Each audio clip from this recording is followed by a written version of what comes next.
نحمده ونصلي ونسلم على رسوله الكريم اما بعد بسم اللہ الرحمن الرحیم۔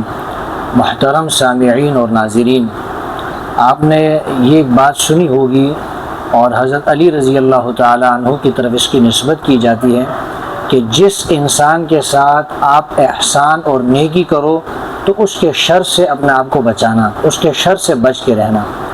عربی میں اس کے لیے جو الفاظ مشہور ہے وہ یہ ہے اتقی شر من احسنت الیہ، کہ جس آدمی کے ساتھ آپ نے نیکی کی ہے، جس کے ساتھ آپ نے احسان کیا ہے، تو اس آدمی کے شر سے جو ہے وہ بچنا۔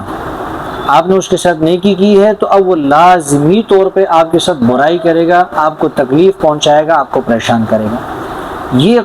جملہ مشہور ہے، بعض لوگ اس کو حدیث کہتے ہیں اور بعض لوگ کہتے ہیں کہ یہ حضرت علی رضی اللہ تعالیٰ عنہ کا قول ہے، لیکن محدثین فرماتے ہیں کہ لا اصل لہ،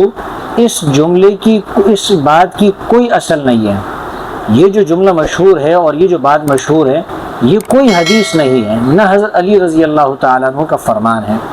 کیونکہ یہ جملہ خود جو ہے وہ قرآن کے ساتھ ٹکراتا ہے، قرآن کے ساتھ متصادم ہے۔ اللہ تبارک و تعالی ارشاد فرماتے ہیں هل جزاء الاحسان الا الاحسان، کہ نیکی کا بدلہ تو نیکی ہی ہے۔ قرآن کریم میں اللہ تعالی ارشاد فرماتے ہیں ولا تستوی الحسنۃ ولا السیئۃ، نیکی اور برائی یہ دونوں برابر نہیں ہو سکتی، اور فرمایا ادفع باللتی ہی احسن فاذا الذی بینک وبینہ عداوۃ کأنہ ولی حمیم، کہ اگر کوئی آدمی آپ کے ساتھ برائی کرتا ہے، کوئی آدمی آپ کو تکلیف دیتا ہے، تو آپ نے اس کے ساتھ نیکی سے بھی بڑھ کر نیکی کرنی ہے۔ ادفع باللتی ہی احسن، احسن کا لفظ اللہ نے فرمایا، یہ بھی نہیں فرمایا کہ اس کے ساتھ نیکی کرنی ہے، بلکہ نیکی سے بھی آپ نے آگے بڑھ کر اس کے ساتھ احسان کرنا ہے۔ جب آپ اس کے ساتھ احسان کرو گے، نیکی کرو گے، تو اگرچہ وہ آپ کا دشمن ہوگا، اللہ فرماتے ہیں کأنہ ولی حمیم، وہ جگری اور گہرا دوست بن جائے گا۔ تو اب قرآن یہ کہتا ہے کہ آپ نے نیکی کرنی ہے، اور یہ جملہ کہتا ہے کہ آپ نے نیکی نہیں کرنی، کیونکہ آپ نیکی کرو گے تو پھر جس کے ساتھ نیکی کی ہے وہ آپ کے ساتھ برائی کرے گا۔ اب یہ جملہ قرآن کے ساتھ ٹکرا رہا ہے، تو ہمارا ایمان تو قرآن کے اوپر ہے، ہم تو قرآن کو مانتے ہیں، ہم صرف اس طرح کی مقولات کے پیچھے تو نہیں چل سکتے، اس طرح کی جملوں کے پیچھے نہیں چل سکتے۔ قرآن ہمیں یہ کہتا ہے کہ ہم نے نیکی کرنی ہے۔ مثال کے طور پر ایک آدمی ہے، وہ آپ کے ساتھ برائی کرتا ہے،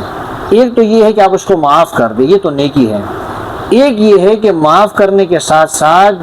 جب وقت آئے اور اس کو آپ کی ضرورت ہے، آپ کی مدد کی ضرورت ہے، تو جس آدمی نے آپ کے ساتھ برائی کی ہے اس کو جب ضرورت ہو اس وقت آپ اس کی مدد بھی کریں،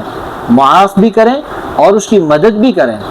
تو ایسی صورت میں وہ جتنے بھی سنگ دل ہوگا اس کے دل میں آپ کی محبت بیٹھ جائے گی کہ اس نے میرے ساتھ اچھائی کی ہے۔ تو اگر اس طرح کی جملوں پر ہم نیکیاں چھوڑ دیں تو پھر تو کوئی کسی کے ساتھ نیکی نہیں کرے گا۔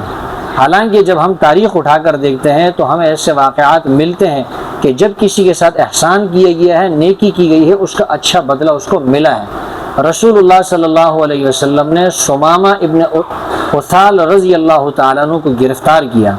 اور گرفتار کرنے کے بعد 3 دن تک جو ہے وہ اللہ کے رسول کے پاس آپ کی گرفت میں تھا، آپ کی قید میں تھا۔ اللہ کے رسول نے اس سے گفتگو کی، اس سے کلام کیا، بات چیت کی۔ اس نے بھی یہ کہا کہ میں ایک قبیلے کا سردار ہوں، اگر آپ احسان کریں گے، نیکی کریں گے، تو ایک ایسے آدمی کے ساتھ احسان اور نیکی کریں گے جو اس کا بدلہ چکائے گا۔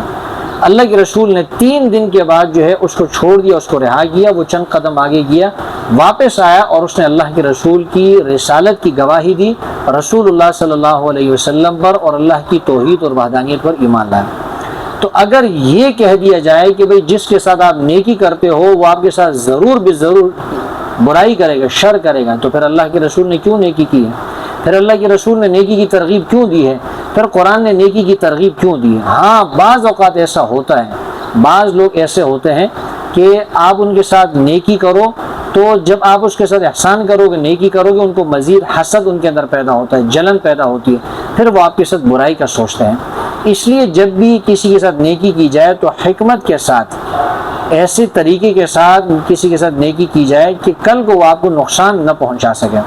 لیکن صرف اس جملے کی وجہ سے کہ اتق شر من احسنت الیہ، کہ جس کے ساتھ آپ نیکی کرو گے اس کے شر سے اپنے آپ کو بچانا ہے، اگر یہ بات ملحوظ خاطر رہے تو پھر آپ کسی کے ساتھ احسان اور نیکی نہیں کر سکو گے، جبکہ قرآن نے ہمیں نیکی کا حکم دیا ہے، جبکہ حدیث نے ہمیں کیا ہے، حدیث کے اندر اللہ کے رسول نے ہمیں نیکی کا حکم دیا، اور ہمارے اپنے تجربات اور مشاہدات یہ ہے کتنے لوگوں کے ساتھ ہم نے احسان کیا، انہوں نے اس احسان کی قدر کی ہے، بعض اوقات اس کا اچھا بدلہ بھی دیا ہے، بعض اوقات اس کی کیا ہے، اس کی وجہ سے ان کے دلوں کے اندر عزت اور احترام بھی کیا ہے، بیٹھ گیا ہے۔ تو ہمارا مشاہدہ، ہمارا تجربہ اور قرآن کریم